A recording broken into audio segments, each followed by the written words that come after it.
De volta com o programa Opinião, aqui pela sua TV Cultura, sua TV Nova. Você viu que a gente já deixou a cabeça de todo mundo confusa, né? Eu espero que a sua em casa não tenha ficado confusa também. Hoje nós estamos aqui com Lennon Brandão, ele que é jornalista, escritor, colega nosso de trabalho, e Fred Santiago, que é professor. Veja só, eu falava no final do bloco o seguinte: normalmente a pessoa que torce por um clube, um time de futebol, ou a pessoa que gosta de um esporte como Fórmula 1, a tendência natural dele é querer que o seu filho o acompanhe. Ele nunca vai torcer pelo Santa Cruz e vai dizer para o filho, olha, torça pelo esporte. Ele vai dizer sempre para o filho o quê? Torça pelo Santa Cruz. Eu quero dizer com isso é que todos os homens, todos os seres, eles são dotados de caráter. O caráter de um ser humano ele vai sendo formado ao longo de sua vida. E ele nasce com um perfil de caráter traçado também pelos seus pais. No entanto, no ambiente de sala de aula, existe um professor que vai dar aula e vai dizer, torça pelo esporte, porque eu sou do esporte. Mas junto com ele tem 50 outros colegas que vão participar de todas as aulas o dia inteiro e que torcem por diversos outros times. Eu, pessoalmente, não acredito que um indivíduo vai mudar de opinião. Ele pode até ser influenciado, como ele pode ser influenciado pelo diretor da escola, pelo motorista que dirige a van quando vai levar ele para casa, ou pelo coleguinha de classe. Qualquer um pode ser influência para o outro, porque dependendo de onde a gente está, a gente é fruto do meio. Se eu tivesse só com um torcedor do esporte, a tendência é que eu torça pelo esporte pelo menos para não apanhar. Meus colegas todos torcem pelo time, eu vou ficar do lado dele. Agora, o que me leva aqui a questionar vocês, isso eu queria que ficasse bem claro, é quando se tem uma cartilha dizendo o que o professor deve ensinar, isso sim, eu vou jogar uma ideologia, eu vou jogar um plano.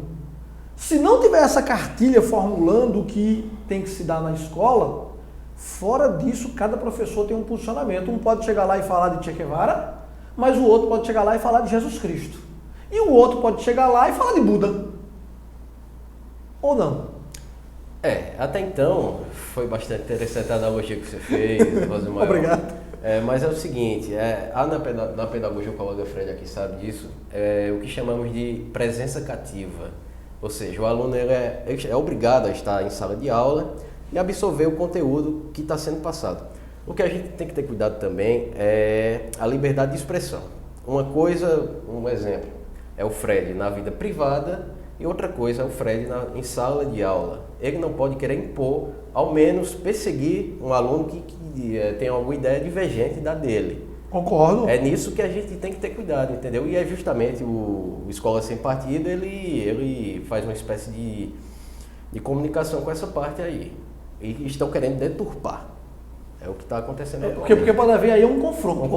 Eu lembro que quando eu era aluno, e estudei em escola pública durante mais da metade da minha vida, um professor uma vez, que não vou citar o nome, que hoje é muito meu amigo, mas até por questão de ética, ele entrou em confronto comigo na época, e não existia, nem se passava pela cabeça de ninguém pensar nisso.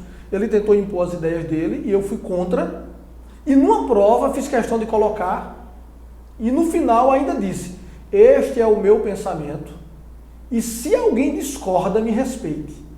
E ele me deu uma nota baixa e eu disse, se o senhor não retificar a minha nota, eu vou procurar a coordenação, eu vou procurar o que tiver direito. Mas eu não posso receber uma nota baixa por isso. E ele riu muito, brincou e disse, rapaz, então afronta mesmo, e terminou indo lá e mudando. Mas eu sei que o mundo muda, hoje é o mundo dos meninos do videogame. Pode haver essa influência? Osmael, essa questão ela é um tanto quanto delicada e demonstra e traz à tona um outro equívoco, Leno, que eu percebo no projeto. Uma das primeiras coisas que o projeto propõe é algo chamado neutralidade ideológica. Olha, se você busca na literatura científica acadêmica sobre ideologia, em qualquer campo, filosofia, história, economia, etc., você vai ver que essa denominação de neutralidade ideológica ela é absolutamente equivocada. É impossível que alguém seja ideologicamente neutro, inclusive o professor, inclusive o docente. todo indivíduo ele tem uma determinada concepção de mundo, que é feita ao longo da sua experiência, na sua família, no seu ciclo de amigos e na sua formação escolar e acadêmica também. Até o positivismo clássico, como Comte, por exemplo, não falava em neutralidade ideológica, falava em neutralidade científica. Mas até eles perceberam que é um completo absurdo você falar em neutralidade ideológica.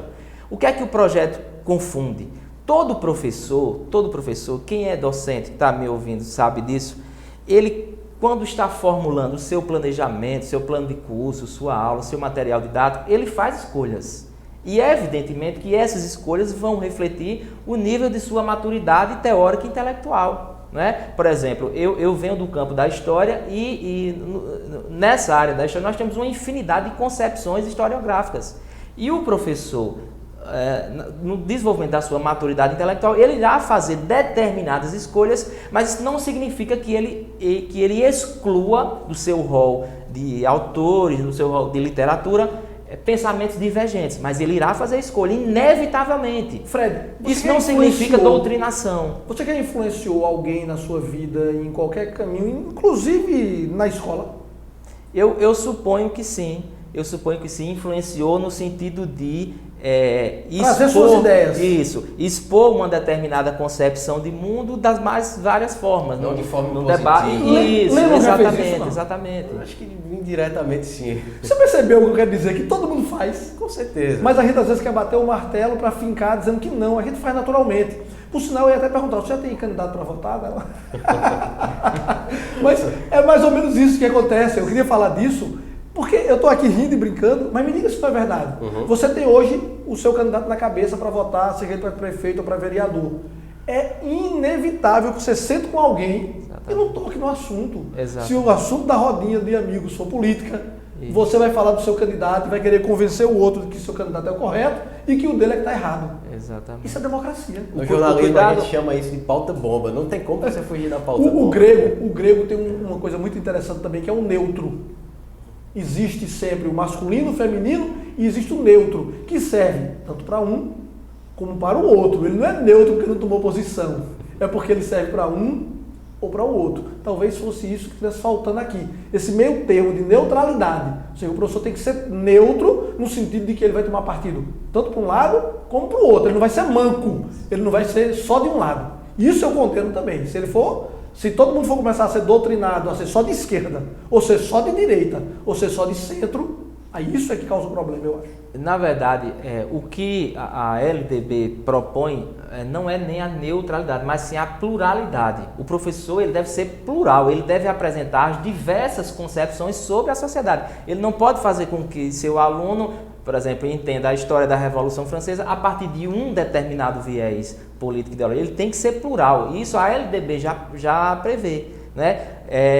Isso, evidentemente, não se confunde com neutralidade, porque a neutralidade é uma utopia completa. Agora, ser plural significa dar espaço ao outro, aquilo que é diferente do que eu penso, mas não pelo fato de ser diferente, não significa que eu vou excluir da minha prática docente. É isso, mas, mais ou menos, que ocorre na escola. Não seria utopia também a pessoa querer ser plural? Porque todo mundo tem uma concepção. Ele só vai ser plural naquilo que ele não tem crédito total. Quando ele tiver uma dúvida, sim, ele vai ser plural. Mas quando ele tiver certeza, convicção do que ele está dizendo, ele vai querer impor a todo mundo a sua condição. Porque, como eu falei no início, faz parte do ser humano, o ego. Né, de querer dizer, eu quero isso aqui. Ele vai, mesmo que o outro venha daqui a 10 minutos na outra aula e destrua o que ele disse, porque ele pensa diferente. Mas normalmente a gente tem uma tendência, uma linha, todo mundo tem. Por mais que ele queira abrir o leque para tudo, eu não sei se ele consegue não, eu mesmo não conseguiria, eu ia ter dificuldade de dar essa aula. Fazendo um gancho aqui com a fala do Fred, eu acho pertinente também a neutralidade no campo pedagógico e a nossa imparcialidade no jornalismo. De fato, são utopias. Impossível você vir gravar um programa disso aqui, você escolher o terno, o sapato, a calça, isso é uma escolha. Nem o próprio dicionário da língua portuguesa ele é imparcial, ele está na visão do autor. Eu acho que o que a gente tem que ter cuidado é justamente nisso aí. Mais uma vez eu falo, o projeto de lei, o Escola Sem Partido, ele visa uma forma de encarcerar o pensamento do professor. É uma forma de fazer uma espécie de vigilância digamos assim, porque a gente sabe que historicamente o movimento estudantil, sobretudo a UNE, a União Nacional dos Estudantes, a UBS, que é dos secundaristas, elas são setores fortemente ligados às esquerdas no país, esquerda extremamente ufanista, e é nesse sentido que a gente tem que ter cuidado, porque essas pessoas fazem da escola um instrumento político, onde não pode acontecer. Você pega uma criança com 8 anos, ele é uma folha em branco. Você querer moldar aquela criança com um pensamento marxista, leninista, realmente eu acho que é nocivo não só à educação, quanto ao país como conjunto. Se bem que a gente tem um problema muito sério, quando a gente se trata de Brasil, a gente vê que a maioria das pessoas que querem falar de socialismo vivem um capitalismo.